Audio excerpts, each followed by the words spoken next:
Pernahkah kamu bertanya, kenapa kita bisa tiba-tiba jatuh cinta pada seseorang? Padahal di sekeliling kita ada banyak orang lain. Kenapa wajahnya terus muncul di pikiran? Kenapa pesan singkat darinya bisa membuat hari terasa lebih menyenangkan? Dan kenapa ketika cinta tidak terbalas, rasanya bisa sangat menyakitkan? Ternyata jatuh cinta bukan sekadar soal hati. Psikologi dan ilmu saraf menunjukkan bahwa saat kita jatuh cinta, otak mengalami berbagai perubahan yang memengaruhi cara berpikir, mengambil keputusan, bahkan cara kita melihat orang yang kita sukai. Di video ini kita akan membahas bagaimana psikologi menjelaskan proses jatuh cinta, mengapa kita memilih orang tertentu, dan bagaimana membedakan cinta yang sehat dengan sekadar ketertarikan sesaat. Jadi, tonton sampai selesai karena alasan terakhir seringkali tidak disadari oleh banyak orang.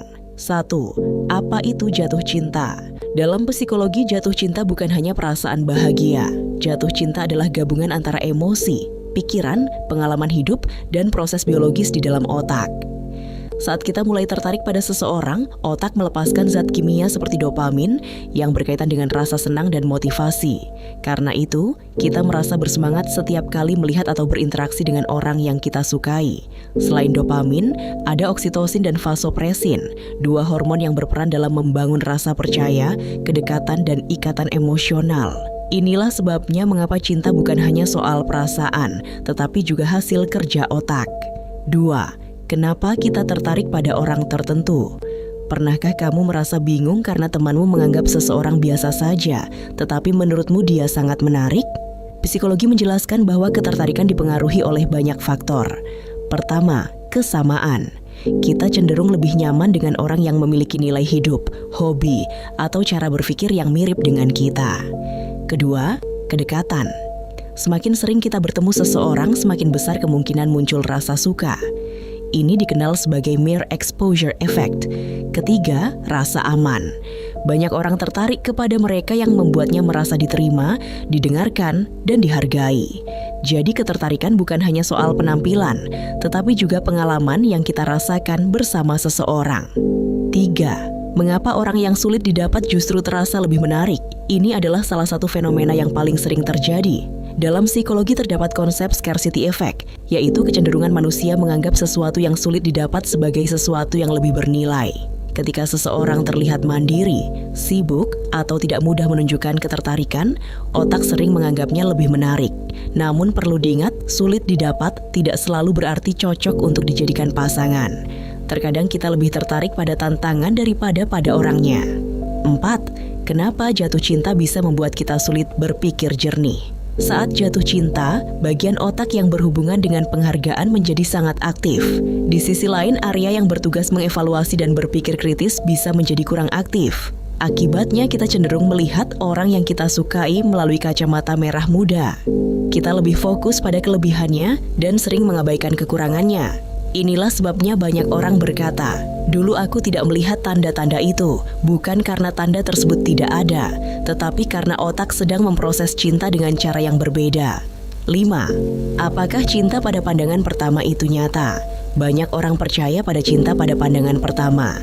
Dari sudut pandang psikologi, yang terjadi biasanya adalah ketertarikan yang sangat kuat, bukan cinta yang utuh. Cinta membutuhkan waktu. Ia tumbuh melalui kepercayaan, komunikasi, pengalaman bersama, dan komitmen. Jadi seseorang bisa langsung tertarik pada pandangan pertama, tetapi untuk benar-benar mencintai, dibutuhkan proses yang lebih panjang. 6. Tanda kamu benar-benar jatuh cinta. Bagaimana membedakan cinta dengan rasa kagum sesaat? Beberapa tanda yang sering muncul antara lain.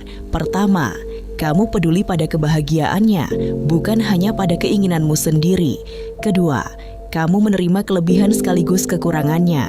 Ketiga, kamu ingin berkembang bersama, bukan saling mengubah secara paksa. Keempat, kamu merasa nyaman menjadi dirimu sendiri di hadapannya. Kelima, hubungan membuatmu bertumbuh, bukan terus-menerus merasa cemas.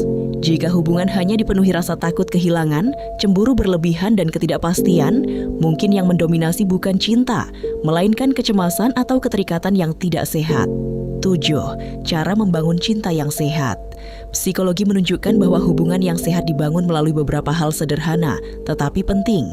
Komunikasi yang jujur, saling menghormati, kepercayaan, empati, mampu menyelesaikan konflik tanpa saling merendahkan. Cinta yang sehat bukan berarti tidak pernah bertengkar. Yang membedakan adalah bagaimana kedua orang menghadapi perbedaan. Jatuh cinta adalah pengalaman yang indah, namun memahami psikologi di baliknya membuat kita tidak hanya mengikuti perasaan, tetapi juga mampu mengambil keputusan yang lebih bijaksana. Ingat, cinta yang baik bukan sekadar membuat jantung berdebar. Cinta yang baik membuatmu merasa aman, dihargai, dan bertumbuh bersama. Karena pada akhirnya, tujuan hubungan bukan hanya menemukan seseorang untuk dicintai, tetapi juga menjadi pribadi yang mampu mencintai dengan sehat. Kalau kamu pernah jatuh cinta, tuliskan di kolom komentar. Menurutmu, apa tanda seseorang benar-benar jatuh cinta? Jangan lupa like, subscribe, dan aktifkan lonceng notifikasi agar tidak ketinggalan video psikologi menarik lainnya dari Mindsoul ID.